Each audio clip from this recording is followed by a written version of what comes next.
एक मिनिट काहीतरी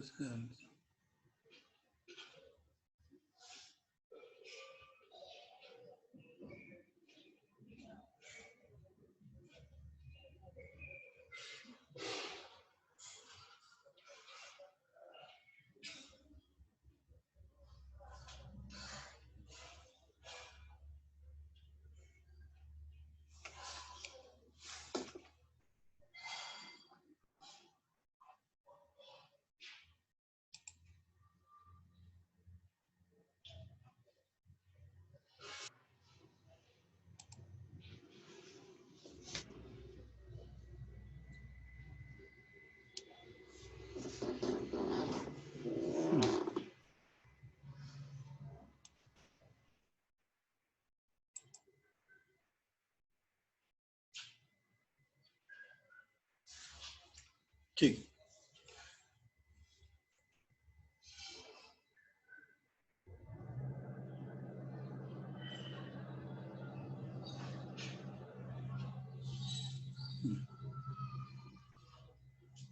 दुसरं जे रजिस्टर आहे हे आहे टिकॉन रजिस्टर.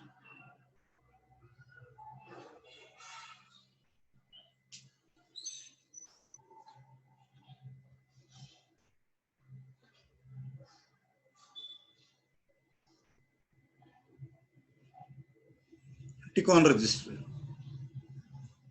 हे आपल्याला माहिती प्रत्येक रजिस्टर मायक्रो कंट्रोलर मध्ये 8 बिटच आहे. सगळे रजिस्टर 8 बिटच आहेत.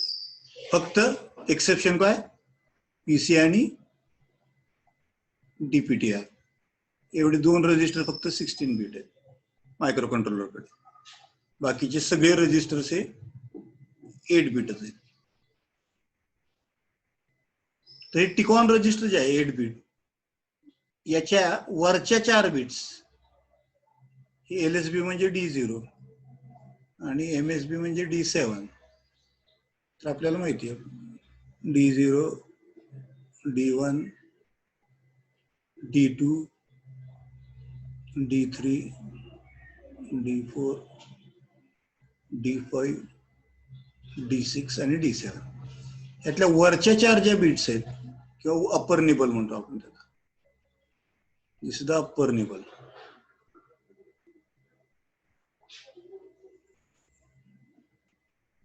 Okay, this is used for timers और काउंटर्स. टायमरलाच आपण काउंटर पण म्हणतो. आपण काय म्हणून वापरतो त्यानुसार त्याला नाव दिलं. करेक्ट. यातली अप्पर निबल जी आहे ही फक्त टायमर आणि काउंटर साठी वापरली जाते. आणि जी लोअर निबल आहे D0 to D3 याला आपण लोअर निबल म्हणतो. ही लोअर निबल जी आहे ही इंटरप्ट साठी वापरली.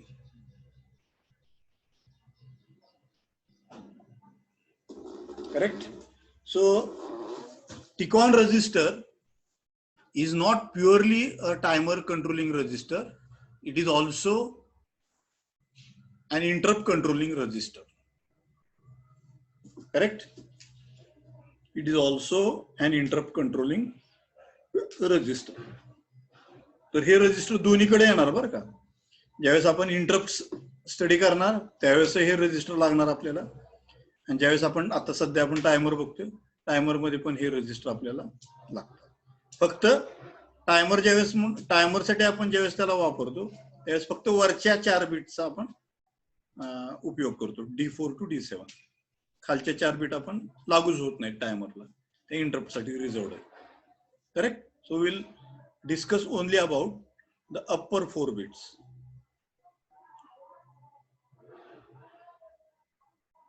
TF1 TR1 TF0 TR0 असे नाव आहेत त्यांना. मग अशीच मी सांगितलं TF1 म्हणजे timer 1 flag bit. Timer 1 flag bit. आणि TF0 म्हणजे टायमर 0 फ्लॅग बिट. फ्लॅग बिटचा अर्थ काय मग अशी मी सांगितलं ज्यावेळेस टायमर रोल डाऊन होतो त्यावेळेस ही TF1 जी बीट आहे म्हणजे D7 बीट ही ऑटोमॅटिकली 1 केली जाते कंट्रोलरच्या साह्याने. कंट्रोलर काय करतो, ह्या बीटला 1 करतो. ही बीट 1 झाली की आपण ओळखायचं की टायमर रोल डाऊन झालेला आहे. मग आपलं काम आहे याला 1चं 0 करायचं. इन्स्ट्रक्शनच्या साह्यानं आपण त्याला 0 करू शकतो. करेक्ट. तसंच TF0 जी बीट आहे इथं, ही टायमर 0 साठी फ्लॅग बीट आहे. ही कोणती बीट आहे, TF0 D5. ही बीट 1 झाली की आपण ओळखू शकतो की टायमर 0 हा रोल डाऊन झालेला आहे. आणि मग आपलं काम आहे ह्या 1 ला 0 करणं इन्स्ट्रक्शनच्या साह्याने. 0चं 1 करणं हे काम कंट्रोलरचं आहे. ज्या वेळेस टायमर रोल डाऊन होईल त्यावेळेस तो 0 बीटला 1 करेल, फ्लॅग बीटला. परंतु 1चं 0 करणं काम मात्र आपलं प्रोग्रॅमरचं आहे. जो प्रोग्राम लिहितोय त्यानं ते 1चं 0 करायचं, हे काम आपल्यावर टाकलेलं आहे. येत्या लक्षात. तर ह्या 2 ज्या बीट्स आहेत त्या ही आणि ही, ह्या ज्या 2 बीट्स आहेत त्या फ्लॅग बीट्स आहेत. त्याच्यानंतर अजून 2 बीट्स तुम्हाला दिसत आहेत, TR1 आणि TR0. याला म्हणतात टायमर रन बीट. कोणता टायमर आहे, टायमर 1. T1 आला ना इथं, 1 आलाचा अर्थ हा टायमर 1 ची रन बीट आहे. आणि इथं 0 आलेला आहे, याचा अर्थ हा टायमर 0 ची रन बीट आहे.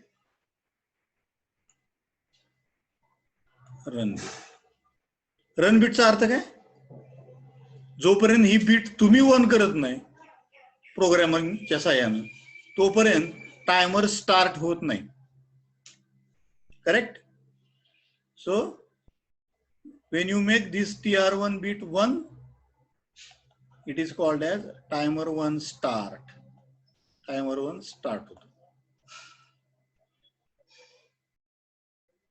ज्यावेळेस तुम्ही TR0 बीट 1 करता त्यावेळेस timer 0 starts.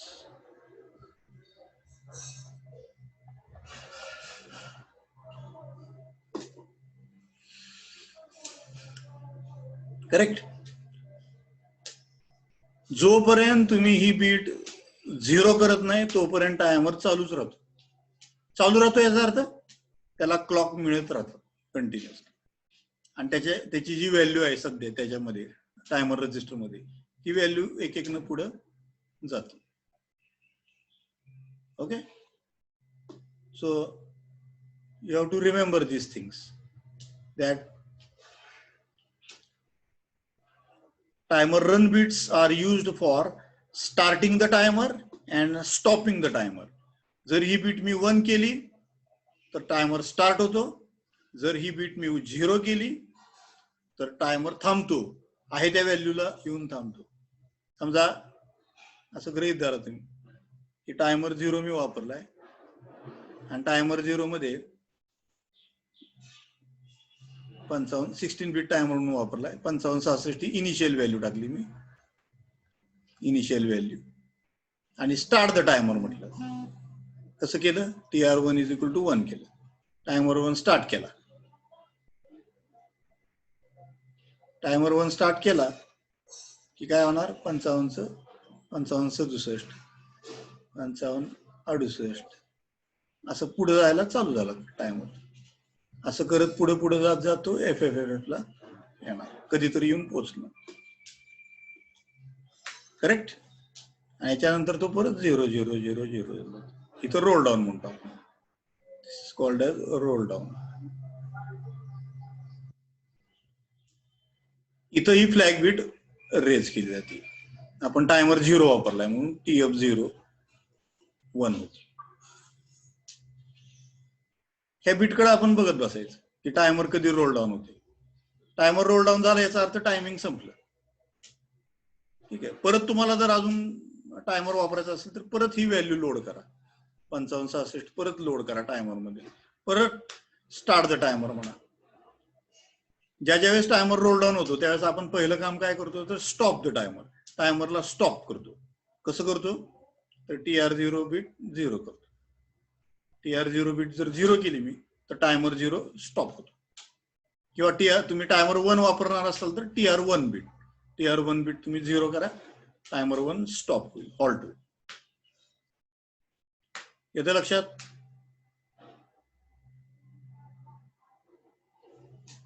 So this is all about the TCON register. हे टिकॉन रजिस्टर बद्दल आपण बोललो. ह्याच्यामध्ये फक्त 4च बिट्स वापरलेले आहेत. ह्या ज्या 2 बिट्स आहेत वरच्या 2, ह्या टायमर 1 साठी वापरलेल्या आहेत. आणि या ज्या बिट्स आहेत TF0 आणि TR0 ह्या टायमर 0 साठी वापरलेल्या. येतं लक्षात? ह्या ज्या 2 बिट्स आहेत त्या टायमर 0 साठी वापरलेल्या. एक जी बीट आहे ती फ्लॅग बीट आहे. ज्या ज्या वेळेस टायमर रोल डाऊन होईल त्या त्यावेळेस ती बीट ऑटोमॅटिकली कंट्रोलर सेट करल, 1 करल. आणि ही जी बीट आहे ही आपण कंट्रोल करायची. आपल्याला कधी टायमर स्टार्ट करायचा आहे, आपल्याला कधी टायमर थांबवायचा आहे, आपण ठरवायचं. आणि आपण इन्स्ट्रक्शन देऊन ही बीट जर 1 केली तर टायमर स्टार्ट होईल, ही जर बीट मी 0 केली तर टायमर स्टॉप होईल. This is timer start and this is timer stop. Correct? ह्या बीटवर कंट्रोल करू शकतो आपण टायमरला. टायमर पळवायचा आहे का थांबवायचा आहे? पळवायचा असेल तर 1 करा, थांबवायचा असेल तर 0 करा. थांबवावा कधी लागतो आपल्याला? रोल डाऊन झाल्यानंतर. फक्त याला एक्सेप्शन आहे मोड 2. मोड 2 मध्ये आपल्याला थांबवायची आवश्यकता नाही पडत. कारण का? ऑटोमॅटिकली व्हॅल्यू रिलोड होती टायमर मध्ये आणि परत टायमर त्या व्हॅल्यू पासून पुढे इन्क्रीमेंट व्हायला चालू होतो. त्याच्यामुळे आपल्याला टायमर थांबवायची आवश्यकता पडत नाही. परंतु मोड 0, मोड 1 आणि मोड 3 या ठिकाणी मात्र आपल्याला टायमरला रोल डाऊन झाल्यानंतर थांबवावं लागतं. Stop the timer, halt the timer. आणि मग व्हॅल्यू आपल्याला परत रिलोड करावं लागते टायमर मध्ये आणि परत स्टार्ट द टायमर म्हणावं लागतं. असं करावं लागतं. ठीक आहे? तर जर टायमर स्टार्ट करायचा असेल तर 1 करा, जर टायमर थांबवायचा असेल तर 0 करा. Very simple, very simple. Okay. आणि आता सांगितलं मी फ्लॅग बीट ज्या आहेत त्या ज्या ज्या वेळेस टायमर रोल डाऊन होईल त्यावेळेस ती बीट 1 होईल. समजा टायमर 1 वापरलाय मी तर TF1 1 होणार जर टायमर रोल डाऊन झाला तर. हा 1 झाला की 1च राहते बरं का. ह्याला आपलं काम आहे, आपल्याला आपण त्याला 0 करायचं परत. त्यासाठी एक इन्स्ट्रक्शन आहे clear TF1 timer flag 1. Clear म्हणजे CLR short form, CLR TF1 असं जर म्हटलं की ही बीट काय होती? TF1 बीट 0 केली. इन्स्ट्रक्शन अवेलेबल आहेत आपल्याकडे. सेट करण्यासाठी पण इन्स्ट्रक्शन आहे आपल्याकडे. ही जर बीट 1 करायची असेल तुम्हाला सेट बी TF1, परंतु आपण सेट नाही करायची ही बीट. कशामुळे? कारण कंट्रोलर करतो. कंट्रोलरचं काम आहे ती 1 करायची. कारण ज्या ज्यावेळेस रोल डाऊन होईल त्यावेळेस कंट्रोलरला अगोदर कळतं की टायमर रोल डाऊन झालेला आहे आणि मग कंट्रोलर ती बीट 1 करतो. आपलं काम आहे त्या 1 ला 0 करायचं. कारण आपल्याला परत टायमर वापरायचा आहे, अजून एकदा वापरायचा आहे, तर ती बीट 0 असली पाहिजे. कारण पुढच्या वेळेस रोल डाऊन झाला की ती परत 1 होणार आहे. बरोबर आहे? तर हा, हे सेट बी इन्स्ट्रक्शन कधी वापरायचं आपल्याला? ज्यावेळेस आपल्याला टायमर रन करायचा आहे. टायमर आपल्याला रन करायचा आहे. रन करायचा आहे म्हणजे TR1 = 1 करायचं. टायमर 1 वापरतोय असं गृहीत धरा. TR1 = 1 करायचं. तर मी कसं करू शकतो? सिंपल आहे अगदी. सेट बी TR1 एवढं म्हटलं TR1 = 1 होतं, सेट होतो टायमर. ओके.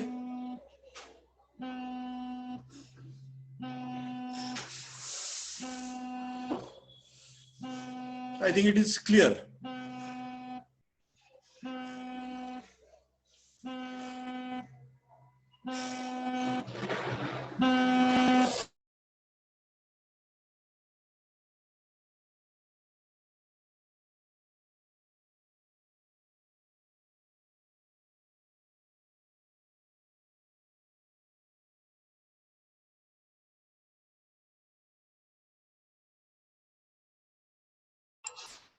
सॉरी, मध्ये फोन आलता त्यामुळे ते डिसलिंक झालं परत.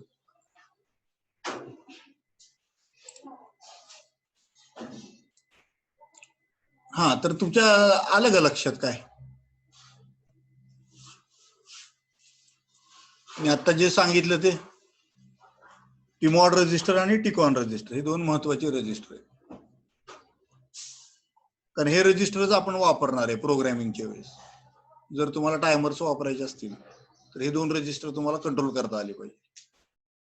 या दोन रजिस्टरवर सगळं तुमचं टायमरचं फंक्शन अवलंबून आहे. ज्यावेळेस आपण इन्स्ट्रक्शन सेट बघू त्यावेळेस आपण टायमर्स वगैरे कसे वापरायचे, कंट्रोल कसे करायचे हे आपण बघणार. आयडिया आली का पूर्ण सगळ्यांना? गाडी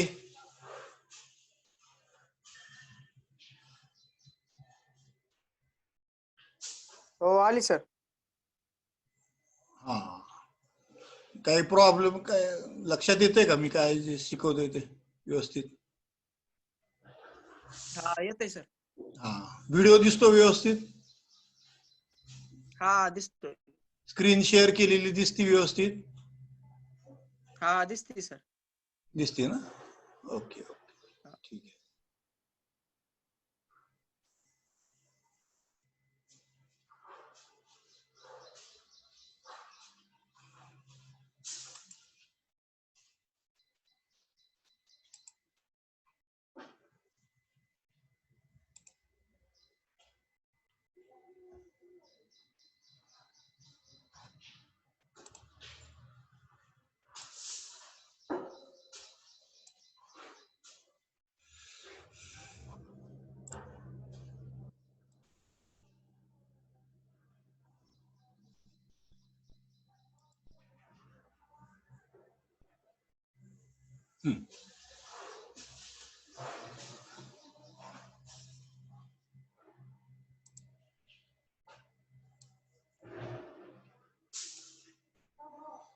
ओके,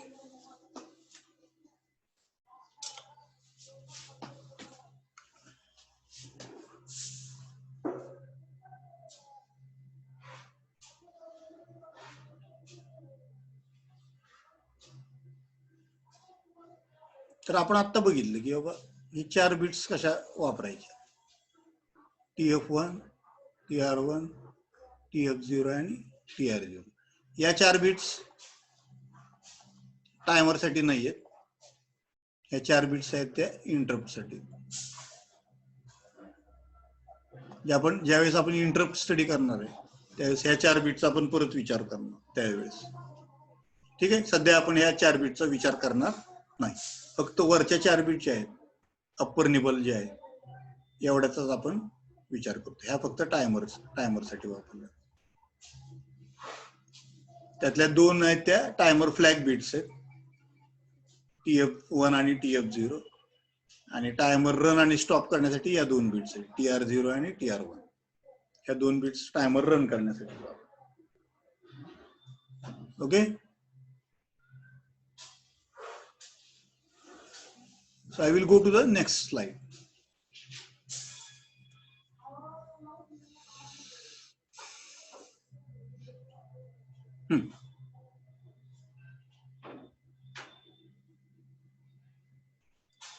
इथे तुम्हाला दिसतंय बघा,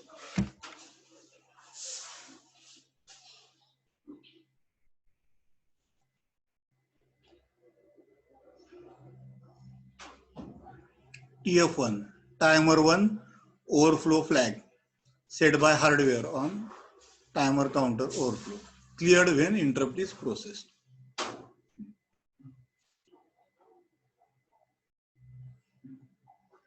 TR1 timer 1 run control bit set or cleared by the software to turn timer or counter on or off.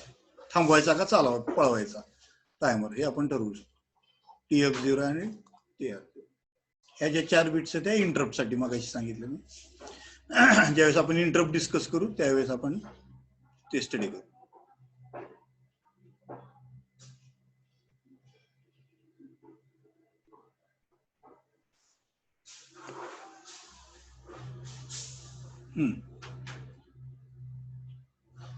आता टिकॉन रजिस्टर ऑपरेशन बघा. Start and stop the timer 0 and timer 1. Start म्हणजे TR1 किंवा TR0 is equal to 1 आणि stop म्हणजे TR0 किंवा TR1 is equal to 0. Stop करायचं असेल तर ही बीट 0 करा, स्टार्ट करायचं असेल टायमर तर ही बीट 1 करा. It provides the status of the timer counter overflow flags.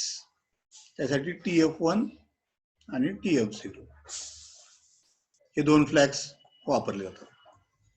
Timer 1 असेल तर TF1, टायमर 0 वापरला असेल तर TF0. ज्या ज्या वेळेस टायमर रोल डाऊन होईल म्हणजे मॅक्झिमम व्हॅल्यू कडनं 0 कडे येईल त्या वेळेस ही बीट 1 केली जाते. ठीक आहे, परंतु याला 0 करायचं काम आपल्याकडे आहे. तसंच ही जी बीट आहे रोल टायमर फ्लॅग बीट ही इंटरप्ट सुद्धा प्रोव्हाइड करते. It also provides the interrupt. ते आपण इंटरप्टच्या वेळेस बघू.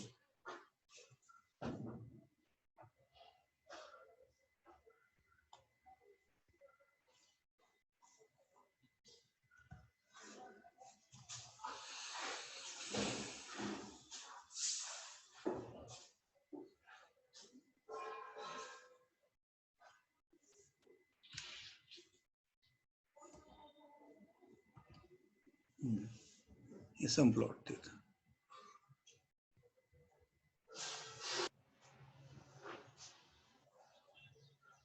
Okay, we started here. आपण इथनं सुरुवात केली.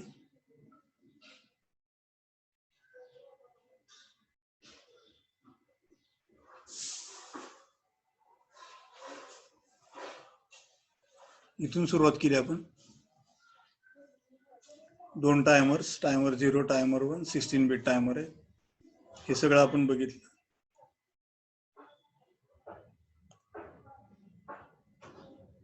त्यानंतर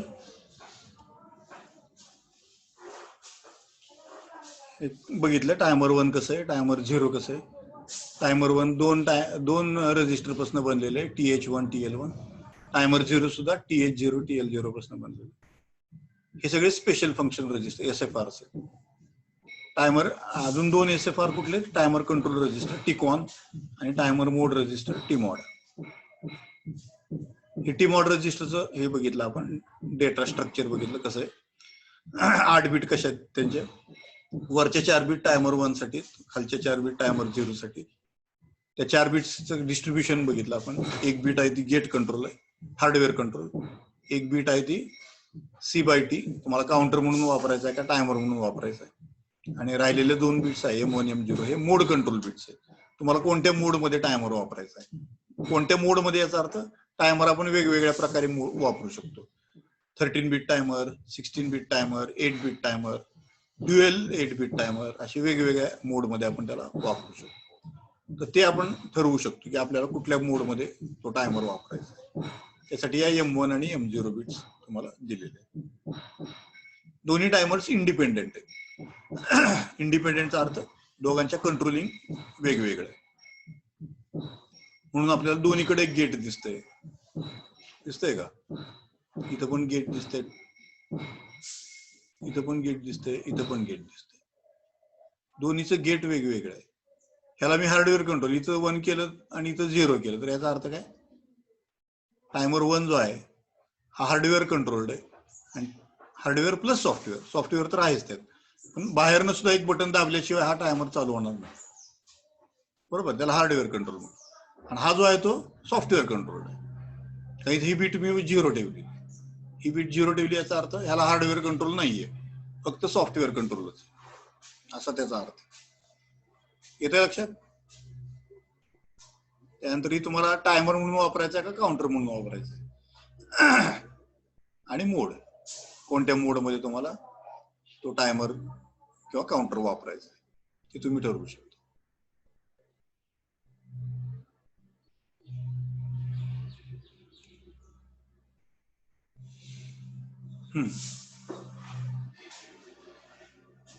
हे आता आपण टीमॉड रजिस्टरची रिस्पॉन्सिबिलिटी बघितली.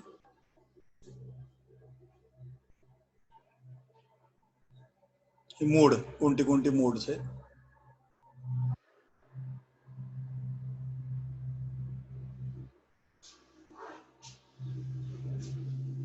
हे टिकॉन रजिस्टरचं स्ट्रक्चर आपण बघितलं. त्यातल्या वरच्या 4 बिट्स कशा आहेत त्या बघितल्या आपण. वरच्या 4 बिट्स आपल्याला दिसत आहेत इथं. ह्या टायमरशी संबंधित बिट्स आहेत आणि खालच्या 4 बिट्स आहेत ते इंटरप्टच्या संबंधित आहेत. They are related to interrupts. Okay. So I think that is clear. So I will stop here. I have completed the working of timers. त्यामध्ये कुठले कुठले SFRs आहेत, त्यांच्या बिट्स कशा आहेत, त्या बिट्स कशा कंट्रोल केल्या जातात, कोणत्या बिटला काय नाव आहे, हे सगळं आपण बघितलं. आणि ज्यावेळेस आपण ऍक्च्युली प्रोग्राम लिहू त्यावेळेस ह्या बिट्स आपल्याला सगळ्या लागणार आहेत परत. त्याच्यामुळे हे डोक्यात तुमच्या फिट राहायला पाहिजे. टायमर म्हटलं की त्याच्यामध्ये 2 टायमर, टायमर 0, टायमर 1. त्यानंतर प्रत्येक टायमर मध्ये 2 8-बिट रजिस्टर्स, TH आणि TL. TH म्हणजे वरच्या 8 बिट, TL म्हणजे खालच्या 8 बिट. कारण प्रत्येक टायमर 16 बिटचा आहे. आपल्याला टायमर मध्ये लोड करावी लागते एखादी व्हॅल्यू. ठीक आहे. मग अशी सांगितलं मी, जेवढी व्हॅल्यू कमी लोड करताल तुम्ही, म्हणजे मी समजा 0000 लोड केलं टायमर मध्ये, 16च्या 16 बिट 0, तर टायमरला FFFF कडे जायला खूप वेळ लागेल. तेवढ्या नंबर ऑफ क्लॉक पल्सेस लागतील. बरोबर आहे. आणि 00 कडनं मॅक्झिमम कडे जायला जास्त वेळ लागतो. आता मी 0000च्या ऐवजी 5555 असं भरला नंबर, तर 5555 कडनं मॅक्झिमम कडे जायला कमी वेळ लागणार ना. याचा अर्थ काय, जेवढी मोठी व्हॅल्यू तुम्ही भरताल त्यात तेवढा वेळ कमी लागेल. जेवढी कमी व्हॅल्यू भरताल टायमर मध्ये तेवढा वेळ ओव्हरफ्लो व्हायला जास्त लागेल. येते लक्षात. तर तुम्हाला जर जास्त टायमिंग पाहिजे असेल तर कमी व्हॅल्यू भरा. जर तुम्हाला कमी टायमिंग पाहिजे असेल तर जास्त व्हॅल्यू भरा. कॅल्क्युलेशन कसं करायचं ते आपण बघू, तो पुढचा भाग आहे अजून. त्यावेळेस आपण प्रोग्रामिंग मध्ये ते टायमर्स वापरणार आहे, त्यावेळेस त्या सगळ्या कॅल्क्युलेशन्स वगैरे भाग येईल. मला 5 सेकंदाचा डिले पाहिजे, समजा मला मोटर ऑन करायची, मोटर मला 20 मिनिटं ऑन ठेवायची, 20 मिनिटानंतर ऑफ करायची, तर त्यासाठी प्रोग्राम कसा लिहिणार, तुम्हाला 20 मिनिटाचा टायमर चालू करावा लागेल. करेक्ट. 20 मिनिटाचा टायमर चालू करावा लागेल.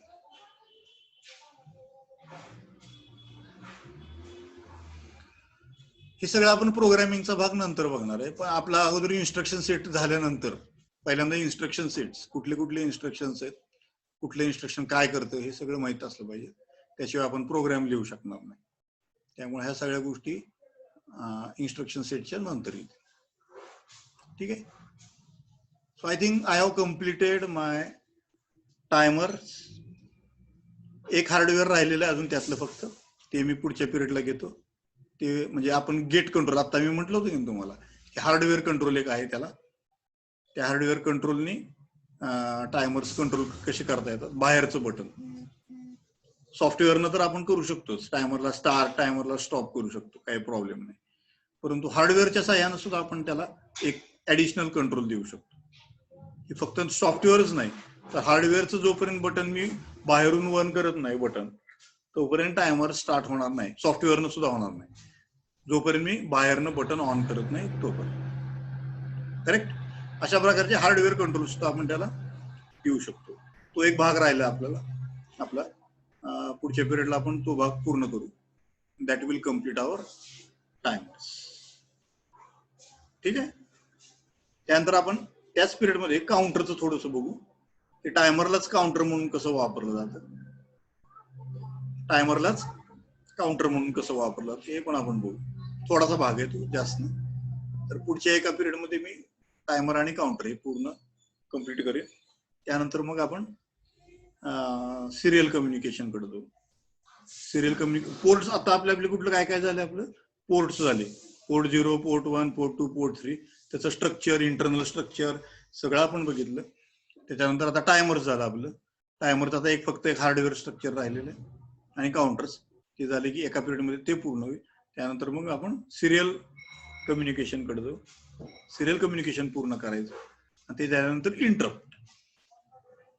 इंटरप्ट स्ट्रक्चर वगैरे सगळं आपण बघणार आहे. ते पूर्ण झाल्यानंतर मग आपण इन्स्ट्रक्शन सेट कडे स्विच ओव्हर होणार आणि मग इन्स्ट्रक्शन सेट पूर्ण केल्यानंतर मग प्रोग्रामिंगच्या पाठीमागे आपण लागणार. प्रोग्रामिंग कसं करायचं. ओके, पहिल्यांदा आपल्याला हार्डवेअर अगोदर पूर्ण माहित असलं पाहिजे. जोपर्यंत हार्डवेअर माहित होत नाही तोपर्यंत आपण त्यासाठी सॉफ्टवेअर लिहू शकत नाही. जोपर्यंत सॉफ्टवेअर माहित नाही, इन्स्ट्रक्शन्स माहित नाही तोपर्यंत आपण त्यासाठी सॉफ्टवेअर लिहू शकत नाही. तर आपल्याला हार्डवेअर माहित असलं पाहिजे, सॉफ्टवेअर इन्स्ट्रक्शन्स माहित असले पाहिजे. हे दोन्ही माहित असेल तरच आपण त्याच्यासाठी प्रोग्राम लिहू शकतो. Okay, so I think I will end my meeting. I will end it here.